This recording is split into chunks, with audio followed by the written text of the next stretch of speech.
بسم اللہ الرحمن الرحیم۔ شروع اللہ کے نام سے جو بڑا مہربان نہایت رحم کرنے والا ہے۔ عزازیل اور اس کا مقام پیچھے بیان کیا گیا ہے کہ کیسے عزازیل اپنی علمی صلاحیتوں اور عبادت اور ریاضت کے بل بوتے پر بلندیوں کے زینے چڑھتا ہوا ملائکہ اور مقدس ارواح کا استاد ہوا، اور بعد اس کے اپنی قوم کی سربراہی بھی بحکم ربی ملی۔ اب آگے عزازیل بحکم ربی نیک جنات کی جماعت کے ساتھ زمین پر آیا اور اپنے نائب مقرر کیے، اور خود اللہ کی عبادت اور درس و تدریس میں مشغول رہتا۔ جب دل چاہتا آسمانوں پر چلا جاتا، جنت کی سیر کرتا۔ عزازیل کا ممبر بھی جنت میں تھا، جہاں بیٹھ کر وہ فرشتوں کو درس و تدریس دیتا، اور اس کے ممبر پر عرش کا ایک ٹکڑا یا کونا ہر وقت سایہ کیے رکھتا۔ روایت میں ہے، گو کہ ابلیس اللہ کی عبادت اور ریاضت میں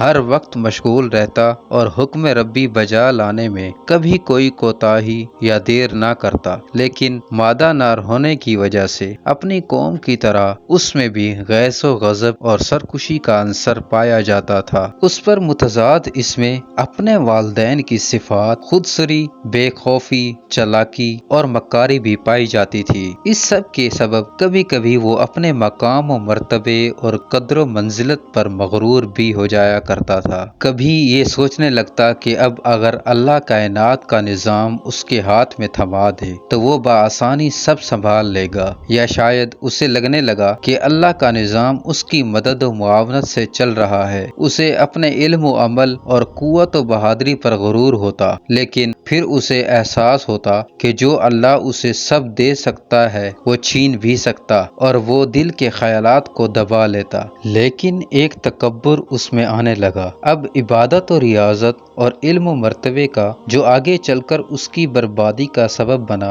ابلیس کے نائب قوم کی ہدایت اور انہیں راہ حق پر لانے کے لیے کوشاں ہو گئے، لیکن بگڑی ہوئی قوم پر نہ تب اثر ہوا اور نہ اب ہو رہا تھا۔ قوم کے سرکش اور بگڑے ہوئے جنات نے ایک ایک کر کے ابلیس کے نائب شہید کرنے شروع کر دیے۔ جب عزازیل نے دیکھا کہ یہ نہیں سدھرنے والے تو وہ اللہ کے دربار میں پہنچا اور اجازت چاہی کہ وہ پھر سے زمین کو ان سرکشوں سے پاک کر دے۔ اجازت مل گئی، اور عزازیل خود فرشتوں کا لشکر لے کر قوم پر قہر الہی بن کر نازل ہوا اور قتل عام شروع کر دیا۔ بہت سے جنات مارے گئے، اور بچ جانے والے جو پہاڑوں اور جزیروں پر جا کر چھپے ان پر حد عائد کر دی گئی کہ جو بھی نظر آئے اسے قتل کر دیا جائے، اور اس طرح ایک بار پھر زمین پاک ہو گئی، اور ابلیس کے اندر اس بات سے بھی فخر و غرور بھر گیا کہ جو کام اس نے کیا شاید کوئی اور نہ کر سکتا تھا، لیکن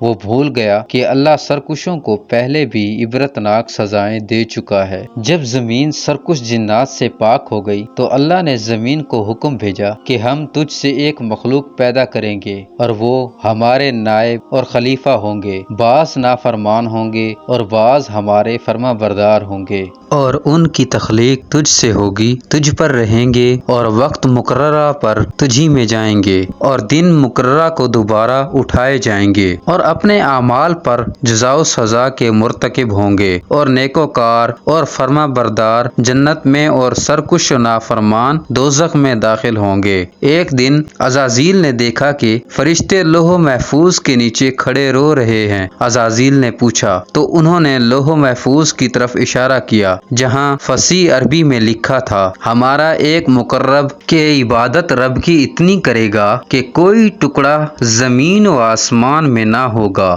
جہاں سجدہ نہ کیا ہوگا، لیکن ایک سجدہ حکم کا نہ کرے گا اور نہ مردود ہوگا۔ عزازیل نے کہا کہ غم نہ کرو، یہ کوئی اور ہوگا، لیکن ملائکہ نے کہا کہ آپ ہمارے حق میں دعا فرما دیں۔ تب عزازیل نے دعا کی کہ اے اللہ ان سب پر رحم فرما، اور یوں نہ کہا کہ ہم پر رحم فرما۔ پھر اسی فصیح عربی میں ایک اور عبادت نمودار ہوئی، اعوذ باللہ من الشیطان الرجیم۔